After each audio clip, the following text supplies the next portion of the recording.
ప్రముఖ Forbes magazine 2016కి గాను 100 మంది ప్రముఖ భారతీయుల లిస్ట్ని అనౌన్స్ చేసింది. సూపర్ స్టార్ మహేష్ బాబు ముచ్చటగా మూడోసారి ఈ లిస్టులో పేరు పొంది హ్యాట్రిక్ కొట్టాడు.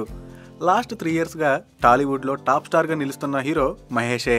ఫోర్బ్స్ లిస్టులో టాలీవుడ్ టాప్ ర్యాంకింగ్ దక్కించుకున్నాడు మహేష్. ఈ లిస్టులో మరికొంతమంది టాలీవుడ్ స్టార్స్కి ప్లేస్ లభించింది. మహేష్ ర్యాంకింగ్లో 33వ ప్లేస్లో 42 కోట్ల సంపాదనతో ఫేమ్ ర్యాంకింగ్లో 74వ ప్లేస్లో ఉన్నాడు. స్టైలిష్ స్టార్ అల్లు అర్జున్ 43వ ప్లేస్లో ఉంటే శృతి హాసన్ 46, కాజల్ అగర్వాల్ 53, ఎన్టీఆర్ 55, రామ్ చరణ్ 67వ స్థానాల్లో ఉన్నారు. బాలీవుడ్ కండల వీరుడు సల్మాన్ ఖాన్ 270.33 కోట్ల సంపాదనతో ఈ ఏడాది శ్రీమంతుడి కిరీటాన్ని ఎగరేసిపోయాడు.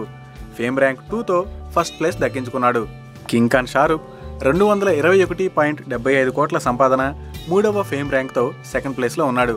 దీన్ని బట్టి చూస్తే నెంబర్ 1 ప్లేస్ సల్మాన్ షారుఖ్ల మధ్య తిరుగుతుందనిపిస్తుంది. ఎందుకంటే లాస్ట్ ఇయర్ షారుఖ్ ఫస్ట్ ప్లేస్లో ఉన్నాడు. వరుసగా 3 సార్లు ఫోర్బ్స్ లిస్టులో పేరు పొంది హ్యాట్రిక్ కొట్టడంతో మహేష్ ఫ్యాన్స్ హ్యాపీగా ఫీల్ అవుతున్నారు.